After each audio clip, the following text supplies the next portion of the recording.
Aleluya,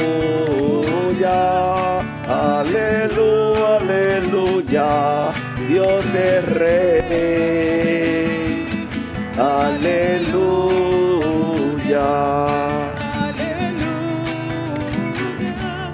aleluya, aleluya, Dios reina con poder.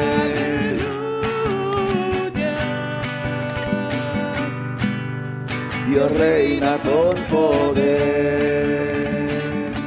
Que el Señor esté con ustedes. Y con tu espíritu. Lectura del Santo Evangelio según San Juan.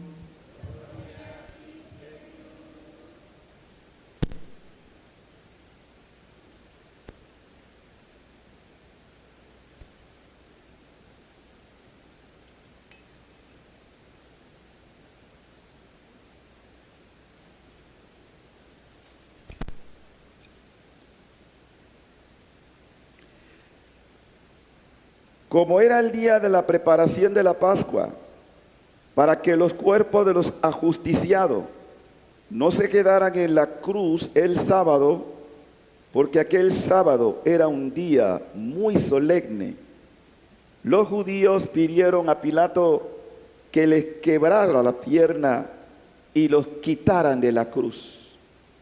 Fueron los soldados, le quebraron las piernas a uno y luego al otro de los que habían sido crucificados con Jesús. Pero al llegar a él, viendo que ya había muerto, no le quebraron las piernas, sino que uno de los soldados le traspasó el costado con una lanza e inmediatamente salió sangre y agua. El que vio da testimonio de esto, y su testimonio es verdadero, y él sabe que dice la verdad, para que también ustedes crean. Esto sucedió para que se cumpliera lo que dice la Escritura: no le quebrarán ningún hueso. Y en otro lugar la Escritura dice: mirarán al que traspasaron. Palabra del Señor. Gloria a ti, Señor Jesús. Palabra del Evangelio. Perdón tus pecados.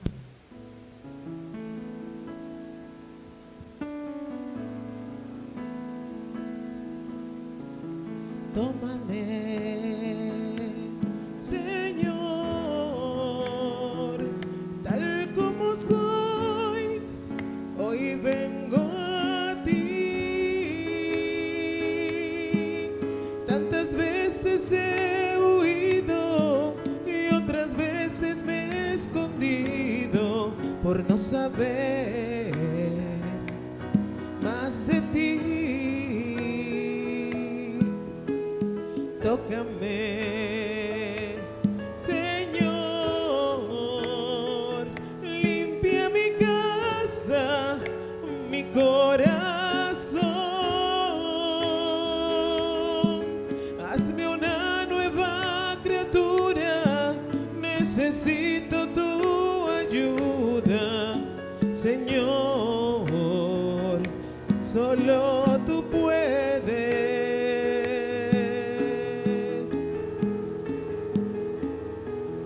Acompáñame, Señor, te necesito,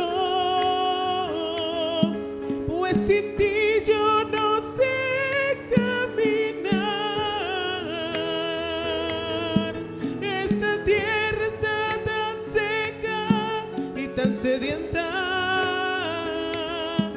solo tú la puedes renovar.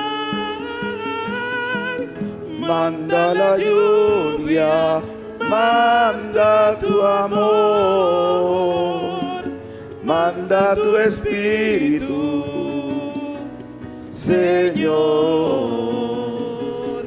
Manda la lluvia, manda tu amor. Dale nueva vida a mi corazón.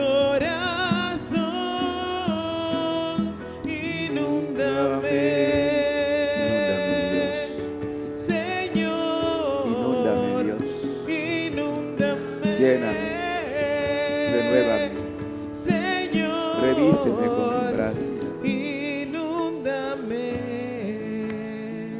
Oh gran poder de Dios, enciéndenos en tu fuego el amor. Oh Espíritu que vienes de lo alto, llénanos de Dios. Oh Espíritu, óleo santo, úngenos en el amor. Amén. Gracias, Señor. Manda tu lluvia de bendición en esta solemnidad del Sagrado Corazón. Manda la lluvia, manda tu amor, manda tu espíritu, Señor. Manda la lluvia, manda tu amor, dale nueva vida a mi corazón. Inúndame, Dios. Lléname, Dios, cólmame. Señor, De tu gracia, lléname. inúndame, Señor, Inúndame. Que así sea. Nos sellamos con la preciosa sangre en el nombre del Padre, del Hijo y del Espíritu Santo. Paz y alegría. en Jesús y María. Es un día y una noche de bendición. Es quizás el tesoro más oculto que Dios en los últimos tiempos está revelando. Porque en estos últimos tiempos, como ustedes saben, cuando uno va a una fiesta, Jesús lo pone como un ejemplo, el mejor vino se suele servir al principio, en la fiesta del mundo. Pero Dios guarda el mejor vino al final. De manera que el mejor vino está reservado para este tiempo. ¿Y cuál es ese vino? Los tesoros del corazón eucarístico de Jesús. Miren, nada es improvisado en el plan de Dios. Lo primero que ustedes deben saber, y para que les quede grabado, es esto. Toda la Escritura es divinamente inspirada, toda la Biblia. Y si toda la Escritura es divinamente inspirada, ¿de dónde brota esa inspiración? Del Espíritu Santo, que valiéndose de las circunstancias y de los personajes diversos, va construyendo y va elaborando lo que Dios desea para cada uno de nosotros. Porque todo lo escrito es para nuestra inspiración y para nuestra guía. De manera que eso sale del mismo corazón de Dios. Leer la Biblia es leer a Dios, es escuchar su palabra, es descubrir su sentimiento. ¿Qué siente Dios? Es sorprendente porque muchas veces la gente se queda pensando, pero ¿qué siente Dios? ¿Qué piensa Dios? ¿Qué quiere Dios? Si yo no voy a la Escritura, no lo voy a descubrir. En la lectura de la carta del apóstol San Pablo a los Efesios, que es un tesoro, miren, Pablo empieza diciendo y reconociendo lo que él es. ¿Qué era Pablo? Era un pecador, quizás más pecador que tú y que yo, porque se consta que Pablo fue también asesino. Pablo estuvo en la muerte del primer mártir cristiano. Y aquí vamos a honrar a los mártires, tanto cruentos como incruentos. Porque este retiro ha sido preparado para el que ha llegado aquí, tiene que salir aquí con una idea clara. Voy a ser santo. Y si usted no vino a eso, usted perdió su tiempo. Aquí vamos a salir con esa idea. Yo quiero ser santo. ¿Quieren ver a Dios? Pues decídase ser santo. Para eso se ha trabajado este retiro. Y no es juego, es real. Entonces, partiendo de este gran pecador, que hoy es uno de los más grandes santos de la iglesia, yo tengo consuelo. Tengo inspiración y tengo también la motivación necesaria para decidirme a ser santo. Y es así que Pablo empieza diciendo, a mí, el más insignificante de todos los fieles. Fíjense, la humildad de Pablo. Él reconocía que no era digno de tanta revelación. Por todo lo que había hecho. Por las persecuciones a los cristianos. Por el odio que sentía. Y él pensaba que tenía la razón, que lo hacía en nombre de Dios. Y perseguía y mataba en nombre de Dios. Hasta que se encontró con el Dios verdadero. Porque aun siendo un judío, no conocía a Dios. Como hay tanta gente que habla de Dios, pero no conoce a Dios. Este Dios que se le revela en su misericordia, porque así se le revela como el Dios de misericordia, al mismo que se te quiere revelar aquí, en este lugar. Dice Pablo, se me ha dado la gracia de anunciar a los paganos la incalculable riqueza que hay en Cristo. Mire la expresión incalculable, que no se puede medir. Pero más adelante es donde yo quiero aterrizar para introducir este misterio del Sagrado Corazón de Jesús.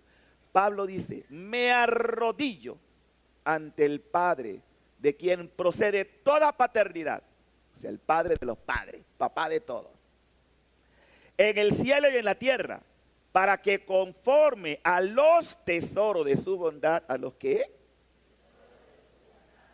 o sea, que Dios tiene tesoros incalculables, pero todo por bien de nosotros, o para bien de nosotros.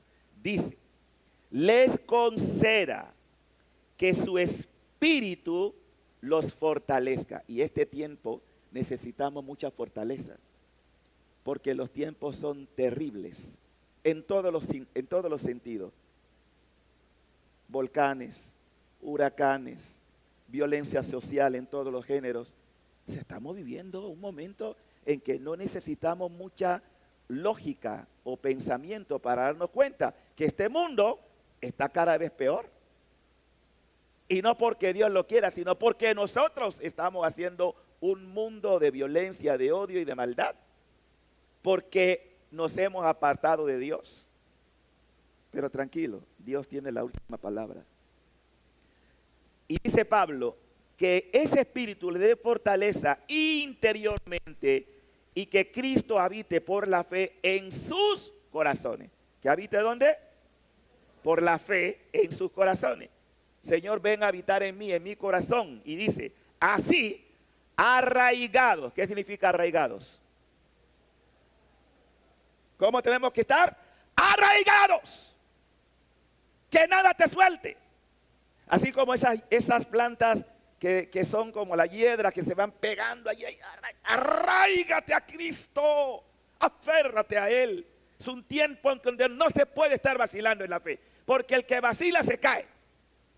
Arraigados y cimentados en el amor, podrán, miren esto, podrán, si tú estás arraigado, si tú estás cimentado en el amor, podrás comprender con todo el pueblo de Dios, es decir, la iglesia, la anchura, la longitud, dice, la altura y la profundidad del amor de Cristo. Ustedes recuerdan hace años había una canción, tan alto que no puedo estar arriba de él, tan que no puedo estar abajo de él, tan ancho que no puedo estar afuera. ¿Cómo es el amor de Dios? Grande es el amor. Esa canción salió de aquí, de este texto. Aquí se inspira esa canción, aquí, basado en la escritura, ancho, largo, profundo, todo lo abarca, todo lo penetra. La anchura, la longitud, la altura y la profundidad del amor de Cristo. Y experimentar ese amor, dice experimentar ese amor, atención, que sobrepasa todo conocimiento humano. ¿Qué qué? O sea, que toda la ciencia, toda la sabiduría, todo lo que tú puedes hablar de este mundo no se compara a la sabiduría que brota del amor de Dios. No hay proporción, no hay nivel de igualdad. Dios lo supera todo. Y por eso Dios nos atrae a Él, para que le conozcamos. Y para que conociéndolo le amemos y para que amándolo le sirvamos. Ese es el proyecto de Dios con nosotros. Entonces es un amor que excede. Diga, Dios, tú te excedes. Dígaselo. Pero con más feeling, Dios, tú te excedes. Sí, porque Él todo lo que hace es en exceso. Ama en exceso, perdona en exceso, tiene paciencia en exceso. Todo lo de Dios es excesivo. Entonces, si yo me estoy beneficiando de esto, aproveche que es gratis. Es gratis el amor de Dios. Usted no tiene por qué estar preocupándose. Ay, que la situación de mi familia, de mis hijos, de mi esposo, de mi pareja, de mi esposa. No se preocupe. El amor de Dios excede todo conocimiento humano. Y dice el apóstol, aquí viene la cerecita del pastel.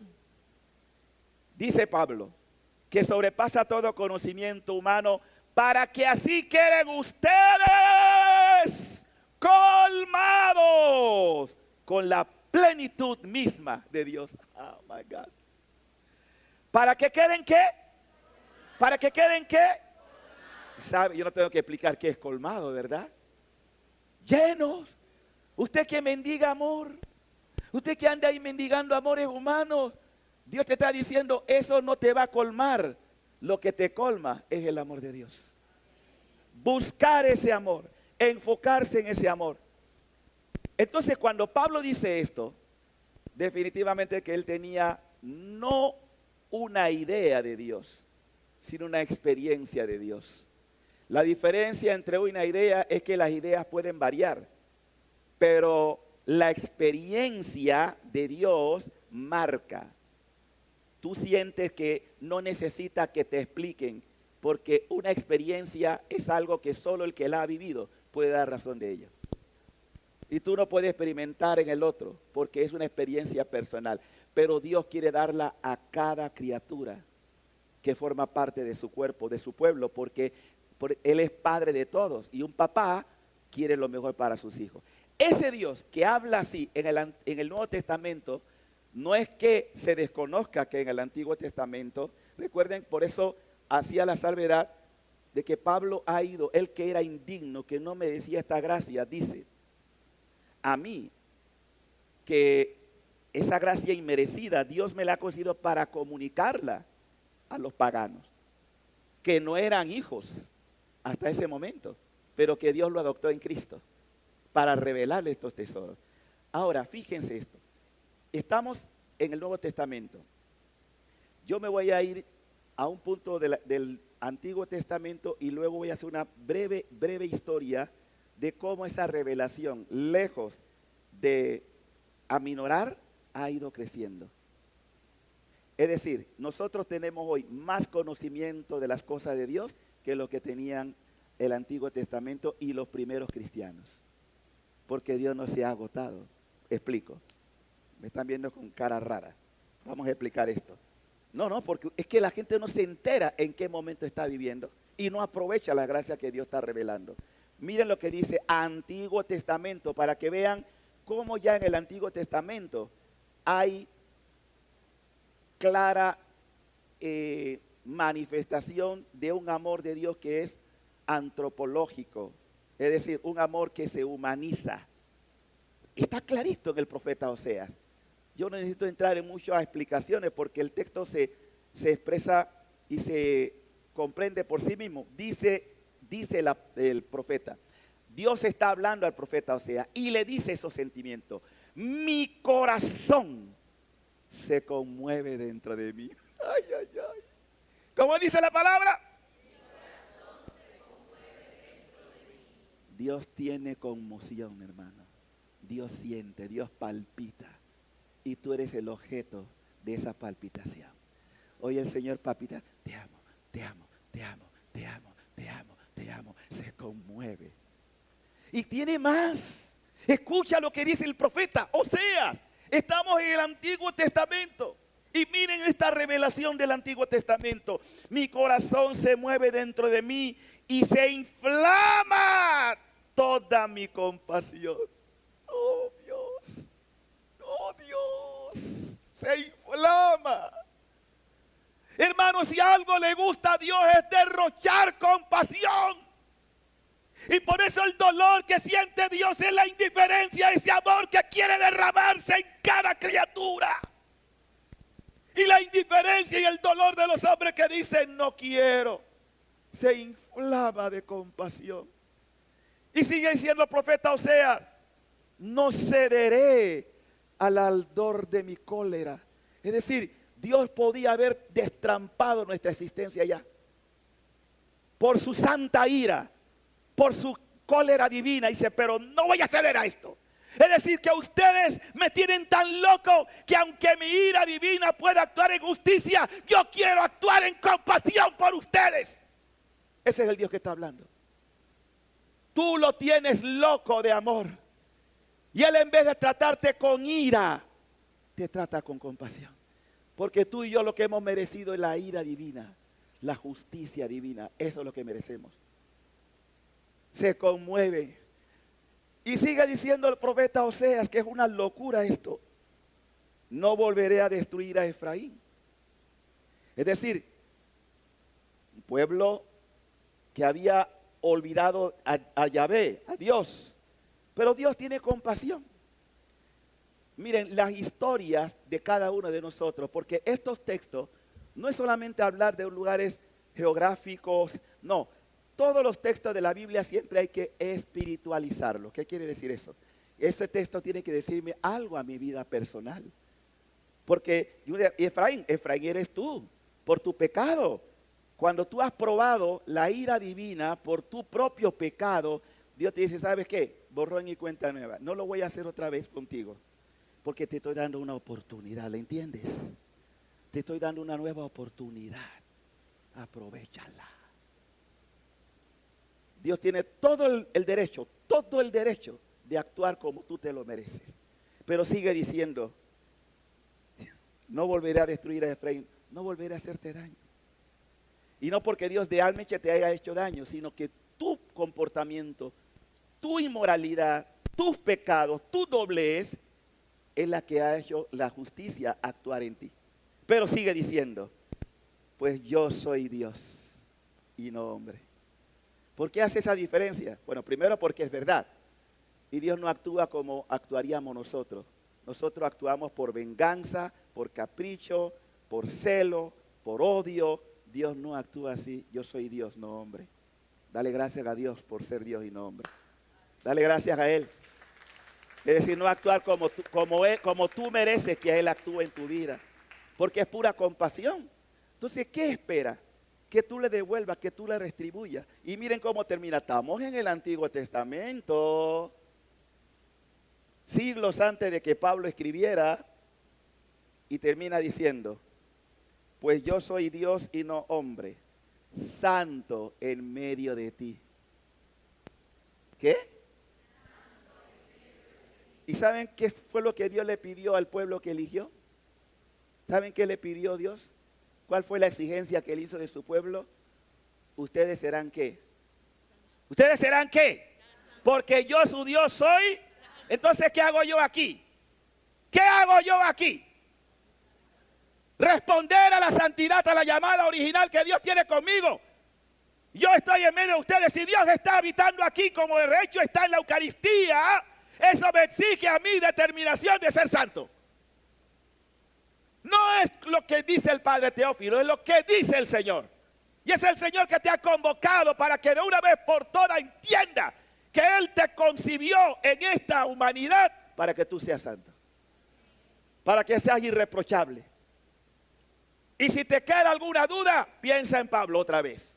A mí, el más insignificante, a mí, el más pecador, a mí, en otro texto dice Pablo, como un aborto.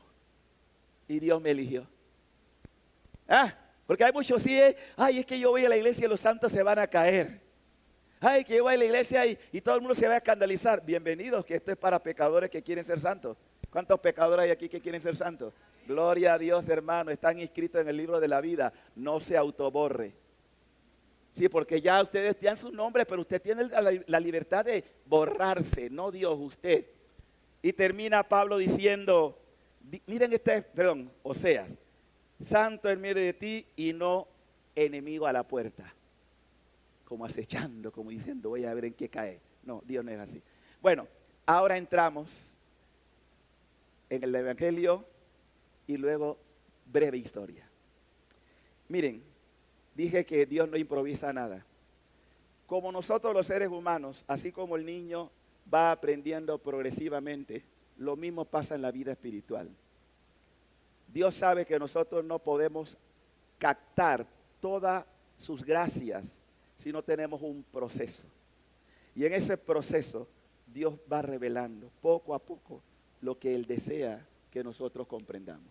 Y uno de esos procesos es su corazón, como ya tiene fundamento bíblico, o sea que no es una cosa que se inventó ayer, pero no había lo que nosotros llamamos una teología del Sagrado Corazón. No existía. Claro que los padres de la iglesia y los padres apostólicos hablaban del corazón abierto de Jesús, porque está en Juan, que acabamos de leer, Juan 19, pero no había un desarrollo. Muchos se quedaron quizás en la parte del órgano físico del corazón traspasado, pero es mucho más que eso, mucho más. Cuando la iglesia católica y la iglesia oriental o la iglesia de nuestros hermanos ortodoxos, porque hasta el año 1050, atención, hasta el año 1050 la iglesia no estaba dividida, la iglesia era una.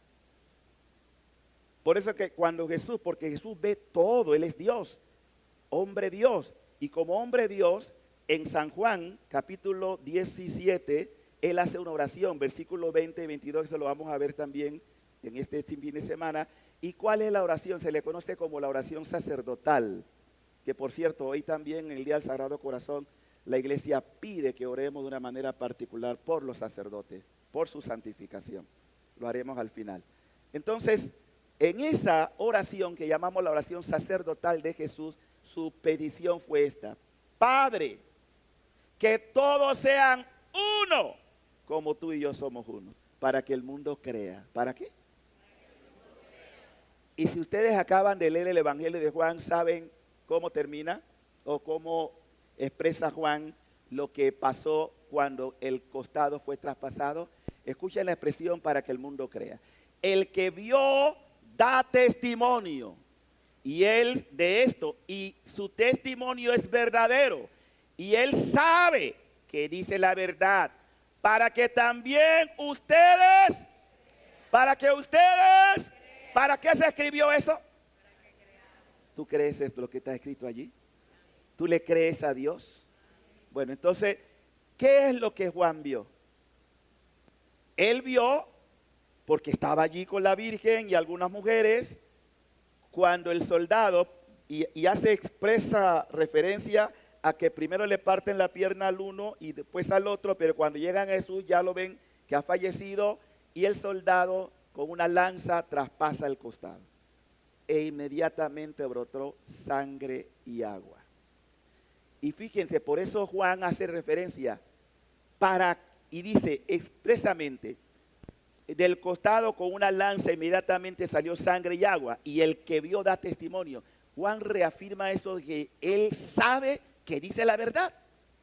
Pero ¿qué significa esa sangre y esa agua? ¿Qué significa ese costado traspasado? De lo que ya había una profecía que apuntaba que, y lo dice también recogiendo Juan en la escritura: mirarán al que traspasaron. ¿Y quién es ese que traspasaron? Bueno, sabemos que es Jesús, sí. Pero ¿qué representa ese corazón traspasado? Hermanos, dije que hasta el año 1050 la iglesia era una.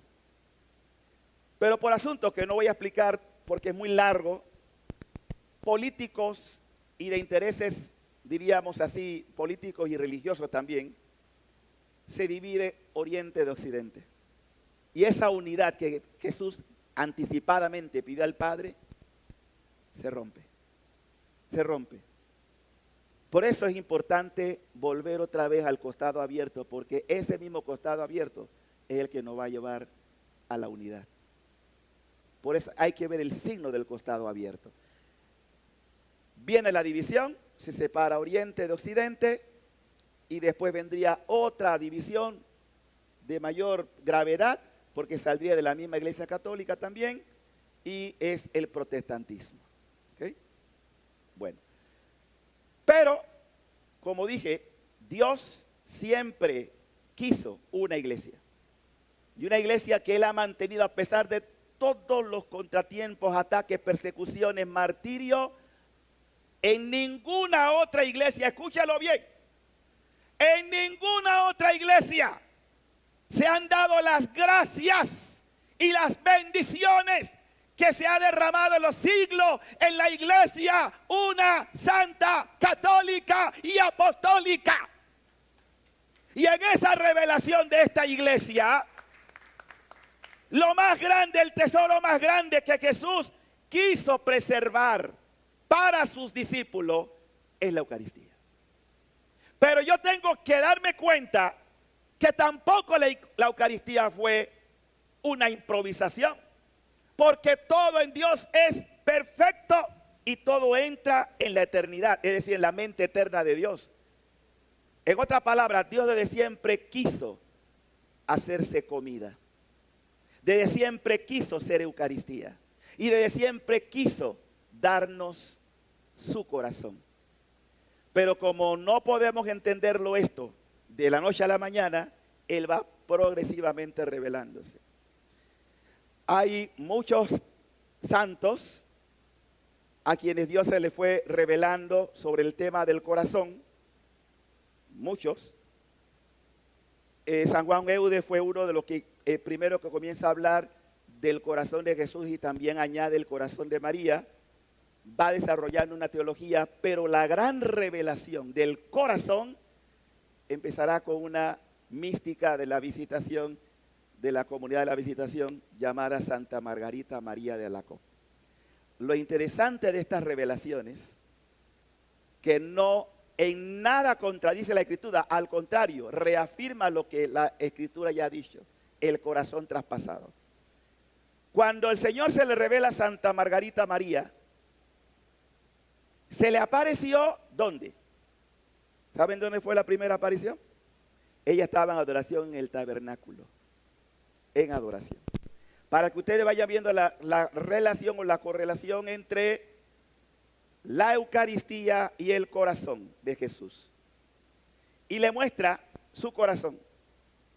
Un corazón de fuego, llameante. Y le dice, mira mi corazón que tanto ha amado al hombre. Y la queja de Jesús, ¿qué recibe a cambio? Esa queja hoy es mayor. ¿Qué recibe a cambio?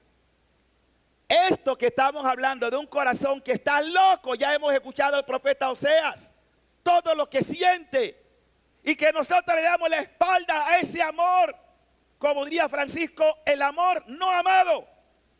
¿Cómo le duele a Dios la indiferencia y la frialdad de tantas almas?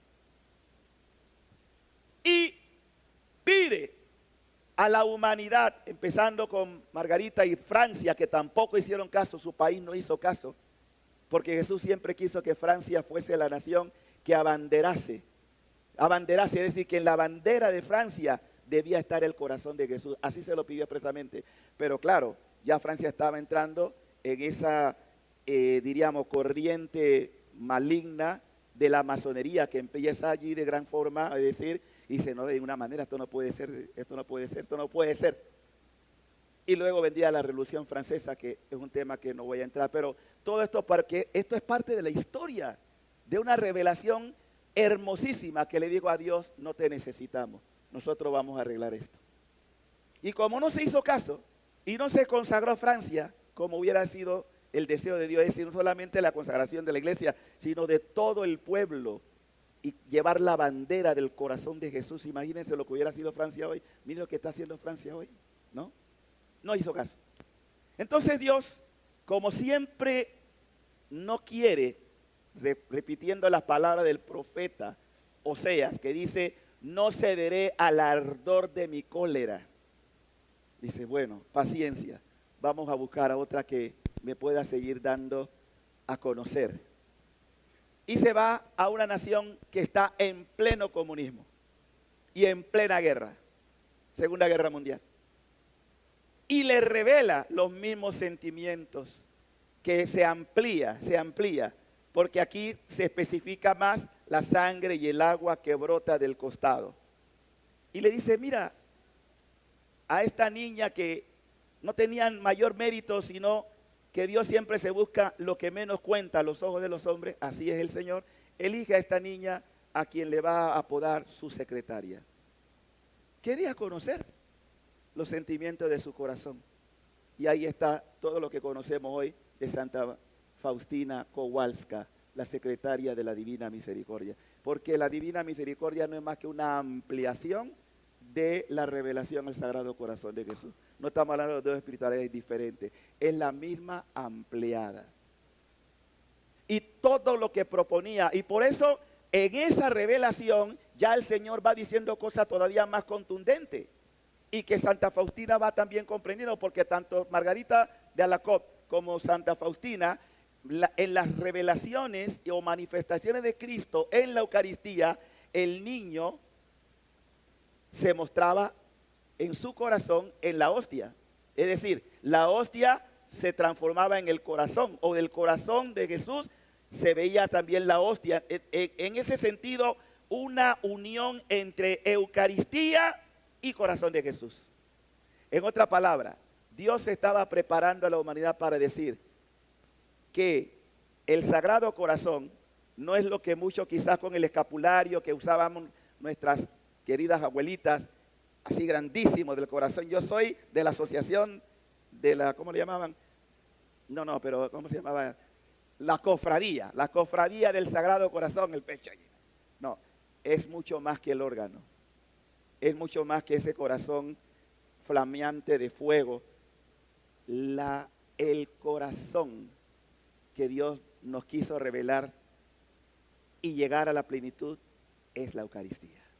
En otra palabra, decir corazón de Jesús es decir Santa Eucaristía.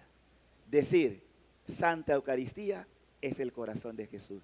Y si quieren entrar ya en un plan más científico, váyase a ver las investigaciones que han hecho de las presencias de Jesús, Eucaristía, los milagros eucarísticos, sobre todo de Lanciano, que es el que más se ha estudiado. ¿Qué descubrió la ciencia? Que ese pedacito de pan o ese pedazo de pan corresponde al miocardio de un corazón humano. Que hay presencia, que está vivo, que es una carne que a pesar de más de 800 años no se ha corrompido, porque verdaderamente Jesús está todo presente en cuerpo, sangre, alma y divinidad en el Santísimo Sacramento del altar. Y es lo que estamos celebrando aquí. En cada Eucaristía Jesús nos da su corazón. Está loco de amor. Él palpita de amor. Y el amor solo quiere ser amado. Esa es la razón también por la cual en 1917 vuelve otra vez Nuestra Señora a recordarnos a su Hijo, a recordarnos lo de Caná de Galilea, lo que Él está diciendo, obedézcanlo. Y es allí donde a Jacinta, o Santa Jacinta ya, se le revela el Sagrado Corazón de Jesús, en conexión con lo que ya el ángel de Portugal había querido mostrar de cómo Jesús es cruelmente ultrajado, y le enseña la oración reparadora, porque el centro, como otra vez se lo he predicado, no es la Virgen. El centro es Jesús, y Jesús es Eucaristía. Oh Dios, yo creo, adoro, espero, te amo, pido perdón por los que no creen, no adoran, no esperan y no te aman. Y la última experiencia vivida en Fátima, en este año, me marcó mucho. Me marcó mucho porque entendí y coincidí con Antonio, un personaje muy estudioso. Me decía que realmente la manifestación de la danza del sol en Fátima no es como nosotros hemos creído. Miren, si el sol se hubiera acercado, realmente hubiera chicharrado a toda esta gente. ¿El milagro cuál fue? El milagro es que el sol danzante era la Eucaristía. El sol danzante es la Eucaristía, palpitante, que se movía de un lado a otro. Claro, en la representación física del sol. ¿Por qué? Porque si Dios derramase toda su gracia, su potencia sobre usted en la Eucaristía, ¿usted sabe qué le pasaría a usted? Ha entendido bien. Porque no podemos aguantar tanta descarga. Entonces Dios tiene que aguantarse un poco, como decía Teresa, aguántate que me matas. Teresa de Ávila, aguanta que me matas, porque el amor excesivo mata, pero mata de amor. ¿Qué les parece? Si quiere morir bien, digan, Señor, mátame de amor. Pídale esa gracia, Señor. Cuando tú me vayas a matar, mátame de amor. Destrózame el corazón. Morir de amor. Ay, Señor. Eso sea, hermano. Morir de amor. Que podamos morir de amor, tocados por la gracia de Dios. Entonces, queridos hermanos, para sintetizar ya, estamos en un momento en donde ya el Señor está destapando todo y enseñándonos claramente. La Eucaristía es el Sagrado Corazón de Jesús. Y aunque muchos no lo crean, todo está facilitado ya en estos últimos tiempos para que primero reine el corazón inmaculado de María como buena madre, porque la reina madre siempre se inclina ante el rey, ante el hijo rey, ¿sí? La reina madre. Entonces, la reina madre, que en este caso es la mamá, se inclina para dar permiso a su hijo que triunfante llegará y vendrá entonces el reinado eucarístico de Jesús. Para gloria de Dios. ¿Sí? Porque si el apóstol Pablo se atreve a decir, y en la lectura de hoy, porque no la busqué yo, en la lectura de hoy, dice el apóstol, me arrodillo ante el Padre de quien procede toda paternidad, en el cielo y en la tierra, para conforme a los tesoros de su bondad, tesoros que salen de su corazón, les conceda que su espíritu lo fortalezca. Hora de tribulación, hora de fortaleza, hora de persecución, hora de estar interiormente revestido de gracia, para que nada me haga claudicar, nada me acobarde, nada me lleve a la apostasía. Yo te creo, Señor, y aunque todos se levanten contra mí, yo te creo, Dios. Y aunque todo parezca oscuro con estas tormentas que se han levantado, yo sé que todavía sigue brillando el sol de tu misericordia, de tu presencia eucarística, que está por encima de todo y que merece mi adoración, mi reconocimiento, mi gratitud, porque tu palabra, Señor, es fiel. Cielo y tierra pasa, tu palabra no pasará, y yo me apoyo en la fuerza de tu palabra, porque es tu corazón encendido que se da a los hombres para que te conozcan, para que te adoren, y toda rodilla se doblará y toda lengua confesará que Jesucristo es el Señor, para gloria de Dios Padre. Amén.